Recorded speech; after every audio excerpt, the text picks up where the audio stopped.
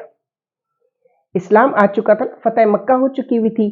تو رسالت میں آپ نے کہا بھائی جزیہ تو سب دیں گے، نان مسلم جو ہیں، اقلیتیں جو ہیں۔ تو انہوں نے کہا ہم تو نہیں دیں گے، ہم کیسے مانیں کہ تم اللہ کے رسول ہو اور وہی رسول ہو جن کی بشارت ہمیں دی گئی ہے۔ تو یہ ایک چھوٹا سا واقعہ تھا جو میں نے آپ کی خدمت میں پیش کیا، اور مجھے یہ کہتے ہوئے کوئی بات نہیں کہ ہم اگر اپنی ان ہستیوں کو نہیں پہچانیں گے جن کے لیے اس کائنات کو خلق کیا گیا، تو پھر دیکھیے نا، یہ دین ابراہیم کہلاتا ہے اسلام۔ اور شروع کہاں سے ہوتا ہے؟ ذی الحج، قربانی۔ حضرت اسماعیل علیہ السلام اور حضرت ابراہیم علیہ السلام کا امتحان لیا، اللہ تعالیٰ نے کہا اپنے بیٹے کو ذبح کر دو، خواب دیکھا ہے، ذبح کرو بیٹے کو۔ بیٹے نے ہاں کر دی، کہا ابا جان آپ کو بشارت ہوئی ہے، چلیے مجھے لے کے چلیے۔ اللہ تو امتحان لے رہا تھا نا، صرف امتحان میں آپ پورے اترے، اور حضرت اسماعیل علیہ السلام کی جگہ ایک بکرا وہاں پر آ گیا، اور اسی یاد میں ہم بقرہ عید مناتے ہیں، بکرے کی قربانی کرتے ہیں۔ بہت سارے جانوروں کی قربانی ہوتی ہے، گائے کی بھی ہوتی ہے، اور اونٹ بھی لوگ قربان کرتے ہیں جو اس وقت عرب میں جانور تھے، لیکن جو مذہبی حیثیت ہے وہ اس بکرے کی ہے جو حضرت اسماعیل کی جگہ اللہ تعالیٰ نے بھیجا۔ تو یہ اللہ کے کام تھے، اور اس کے محبوب رسول صلی اللہ علیہ وآلہ وسلم کے درمیان جو ایک محبت کا رشتہ تھا، اس محبت میں آپ ہر جگہ ہر امتحان میں چکے پورے اترے، تو اس لیے آپ کے لیے بھی کچھ نشانیاں تھیں آپ کو دی گئیں، تاکہ جب یہود و نصارہ تمہیں چیلنج کریں نان مسلمز، تو تم ان ہستیوں کو ساتھ لے کر جانا۔ تو اس طرح یہ مباہلہ، اگر آپ تیسرا سپارہ قرآن کا کھولیں گے تو اس میں آپ کو آیہ مباہلہ ملے گی۔ یہ اسی آیہ مباہلہ کا میں نے تفسیر آپ کے سامنے پیش کی ہے۔ تو اسلام ایسی ہی نشانیوں اللہ کی دی ہوئی زمین پر اور ایسے ہی معجزوں سے بھرا ہوا ہے، بشرطیے کہ ہم اس کو مانیں۔ اس کے بعد آتا ہے جی رسالت ختم ہو رہی تھی، آپ نے کہا کوئی رسول نہیں آئے گا۔ اللہ نے کہا دیکھو یاد رکھنا، یہاں نبوت ختم ہو رہی ہے، ان کے بعد کوئی نبی نہیں آئے گا۔ تو جو لوگوں نے جھوٹے نبی بھی بنا لیے، لوگوں نے ہاں جی ہو رہا ہے نا، ابھی تک ہو رہا ہے سب کچھ، تو ہم اس میں نہیں جانا چاہتے، چونکہ کسی کے عقیدے کو نہیں چھیڑنا چاہیے۔ آپ اپنے عقیدے پر قائم رہیں اور کسی کو اجازت نہ دیں کہ وہ آپ کے عقیدے کو چھیڑے، اور نہ آپ کسی اور کے عقیدے کو چھیڑیں، یعنی وہ جس سے تلخی پیدا ہو۔ تو آپ نے جو ہے وہ اللہ تعالیٰ کے وہ تمام احکامات لوگوں تک پہنچائے۔ اب یہاں دیکھنے والی بات یہ ہے کہ نبوت ختم ہو رہی تھی، آپ نے اعلان کر دیا بس میں نے بہت انبیاء بھیجے، 1,24,000 انبیاء اور 4 کتابیں اور بے تحاشا صحیفے اللہ تعالیٰ نے اپنے انبیاء کے ساتھ بھیجے، جس میں اولو العزم انبیاء جو ہیں، جن کو 4 کتابیں آئیں، چوتھی اور آخری کتاب کلام پاک قرآن مجید ہے۔ تو اللہ نے کہا دیکھو بس اب نبوت کا سلسلہ ختم ہو رہا ہے، لیکن چونکہ تم انبیاء کو جھٹلاتے رہے، ان کی کتابوں کو جھٹلاتے رہے، اور اس میں اپنی مرضی کی ترمیمیں کرتے رہے اپنے فائدے کی، جیسے آج کل آپ دیکھتے ہیں نا، آپ کا آئین جی بڑا مقدس آئین ہے، لیکن ہماری اسمبلیاں بیٹھ کر اس میں اپنی مرضی کی جہاں جہاں فائدہ نظر آتا ہے اور جو آئین میں ترمیم کرنی ہے بڑے مزے سے بیٹھ کے سب کر لیتے ہیں۔ تو اب اللہ نے کہا کہ رسول ان کو بتاؤ کہ چونکہ تم انبیاء کو بھی جھٹلاتے رہے، کتابوں میں بھی ترمیمیں کرتے رہے، کتابوں کو بھی جھٹلاتے رہے، تو اب ہم اور توحید کو بھی جھٹلاتے رہے، کیونکہ ہر نبی نے توحید کا پیغام دیا ہے، اللہ کی وحدانیت کا پیغام دیا، لیکن ان کے ماننے والے، ان کی امتیں جو تھیں انبیاء کی، جو چیز انہیں پسند آئی وہ رکھ لی، اور جو نہیں پسند آئی اس کو جھٹلا دیا۔ تو اللہ نے کہا کہ اے رسول، اے محمد، اب ان سے کہہ دو کہ میں ایک ادارہ ایک ایسا بھیج رہا ہوں جو دونوں معاملات کی حفاظت کرے گا، توحید کی اور نبوت کی۔ اور وہ ادارہ کون سا ہوگا؟ وہ ہوگا امامت کا ادارہ۔ امامت کا ادارہ کون سی امامت؟ یہ نہیں جو مسجدوں کے پیش امام ہوتے ہیں، نماز پڑھا رہے ہوتے ہیں، یہ امام نہیں، وہ جو امام المحدثین کہلاتے ہیں، احادیث ہیں جس کو آپ سے ہار ستہ کہتے ہیں، احادیث کی کتابیں، اور ان کے جو ان محدثین ہیں، جو ان کے وہ امام جنہوں نے یہ حدیثیں بیان کی ہیں لوگوں کے سامنے، وہ ترمذی ہے، داؤد ہے، ماجہ ہے، بخاری ہے، مسلم ہے، یہ تمام احادیث کی کتابیں ہیں۔ تو یہ احادیث کی جو کتابیں ہیں، یہ ان کے جو پیش کرنے والے تھے وہ بھی امام کہلاتے ہیں، لیکن یہ روحانی امام نہیں ہے۔ روحانی امام وہ ہے جو رسالت مآب کے بطن سے، بیٹی کے بطن سے ہیں، اور جن کی ہم نے شروع میں آپ کو بتایا کہ جن کی ولادت کی مبارکباد ہم تمام مسلمانوں کو، اور مسلمان کیوں جناب، تمام اہل کتاب جو ہیں وہ حضرت امام مہدی علیہ السلام پر اس طرح ایمان رکھتے ہیں، ہماری طرح نہیں، وہ اس طرح رکھتے ہیں کہ قیامت سے پہلے حضرت عیسیٰ آئیں گے اور ان کے ساتھ امام مہدی بھی آئیں گے۔ ہم کہتے ہیں کہ ہاں حضرت عیسیٰ علیہ السلام تشریف لائیں گے،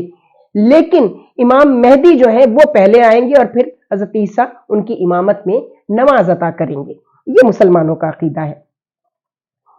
تو امامت کا یہ ادارہ قائم کرنے کی ضرورت کیوں پیش آئی تھی؟ اب آپ فرق دیکھیے، وہ جو زمین کے بنائے ہوئے امام تھے جنہوں نے حدیثیں جن سے روایت ہیں، وہ ہر محدث جو ہے اور ہر جو امام ہے حدیث کا، وہ ایک الگ تشریح پیش کر رہا ہے۔ امام بخاری امام مسلم سے نہیں ملتی ان کی احادیث، ترمذی میں جائیں تو وہ مسلم اور بخاری سے نہیں ملتی، ابن ماجہ میں جائیں تو وہ باقی 4 سے نہیں ملتی، اور ابن داؤد میں جائیں، سنن ابن داؤد، تو وہ جو ہے باقیوں کو وہ ان سے بالکل ڈفر کرتی ہیں وہ احادیث۔ یہ امامت کا ادارہ کیوں ضرورت پڑی اللہ کو کہ ایک امام، پہلا امام جو کہے گا، آخر تک 11 اماموں تک وہ کوٹیشن اسی طرح رہے گی، وہی بات وہ کریں گے، اسی پہ عمل کریں گے اور کرنے کا حکم دیں گے، یہاں تک کہ آخری امام کو، 12ویں امام کو، امام مہدی علیہ السلام کو، امام زمانہ جن کو کہا جاتا ہے، جو حاضر بھی ہیں اور غائب بھی ہیں، ان کو پھر ہم غائب کر دیں گے، چونکہ لوگ ان کی جان کے دشمن ہو جائیں گے، اور ان کو زندہ رکھنا ہے قیامت تک۔ وہ غائب بھی ہیں اور حاضر بھی ہیں۔ جن کو معرفت ہے ان کے لیے ظاہر ہے کہ حاضر بھی ہیں، اور جن کو معرفت نہیں ہے وہ نہ غائب پہ یقین رکھتے ہیں اور نہ حاضر پہ یقین رکھتے ہیں۔ تو ان کی معرفت حاصل کرنا بھی جان جوکھوں کا کام ہے، اپنے نفس کو مارنا پڑتا ہے، اپنی نفسانی خواہشوں کو پیچھے چھوڑ کے پھر ان معاملات کی طرف جایا جاتا ہے۔ تو یہ امامت کا ادارہ اس لیے قائم کیا گیا تھا کہ پھر اب کوئی نہ توحید کو چھیڑ چھاڑ کرے اور نہ رسالت پہ چھیڑ چھاڑ کرے۔ ان دونوں اداروں کی حفاظت امامت کے ذمے، سب سے مشکل کام ائمہ طاہرین کے ذمے تھا، اور اس میں پہلے امام امام علی علیہ السلام ہیں، اور دوسرے امام ان کے بیٹے۔ لیکن یہ سارے امام جو ہیں، یہ ذہن میں رکھیے گا، یہ رسول کی اولاد میں سے ہیں، یعنی رسول کی بیٹی کے بطن سے جو پیدا ہوئے۔ حضرت علی کرم اللہ وجہہ نے اور شادیاں بھی کی، لیکن ان سے جو اولادیں ہیں وہ امام نہیں ہیں۔ امام صرف وہ ہیں جو بی بی فاطمہ کے بطن سے پیدا ہوئے، جیسے امام حسن علیہ السلام ہیں، اور ان کے بھائی امام حسین علیہ السلام کے بطن سے امام زین العابدین، ان کے بطن سے ان کے بیٹے امام باقر علیہ السلام، امام باقر کے بیٹے امام جعفر صادق علیہ السلام، جن کی وجہ سے جنہوں نے فقہ کا علم جو ہے وہ دیا امت کو، اور وہ فقہ جعفریہ کہلاتا ہے۔ پھر امام جعفر صادق کے بعد 7ویں امام امام موسیٰ کاظم علیہ السلام، پھر اس کے بعد امام رضا علیہ السلام۔ امام موسیٰ کاظم کا مزار جو ہے، جو لوگ جاتے ہیں عراق تو وہ کاظمین کہلاتا ہے وہ علاقہ۔ پھر اس کے بعد امام رضا علیہ السلام جو ایران میں مشہد میں موجود ہیں، 8ویں امام۔ پھر 9ویں امام امام تقی علیہ السلام، پھر 10ویں امام امام نقی علیہ السلام، ان کے بیٹے، پھر ان کے بیٹے امام حسن عسکری علیہ السلام، اور ان کے بیٹے 12ویں امام 11ویں امام امام حسن عسکری، اور ان کے بیٹے ہیں امام مہدی علیہ السلام، جو کہ غائب بھی ہیں اور حاضر بھی ہیں۔ کیوں غائب کر دیا گیا؟ چونکہ جو حکومتیں تھیں، دربار تھے، الٹے سیدھے کاموں میں ملوث تھے، اور آئمہ جو ہیں، آئمہ ان کو ان کاموں سے نہ صرف روکتے تھے، ان کی ذمہ داری تھی پوری، ان کو یہ ذمہ داری اللہ کی طرف سے دی گئی تھی کہ آپ نے نظام زندگی، نظام سیاست، نظام حکومت چلانے والے حاکموں کو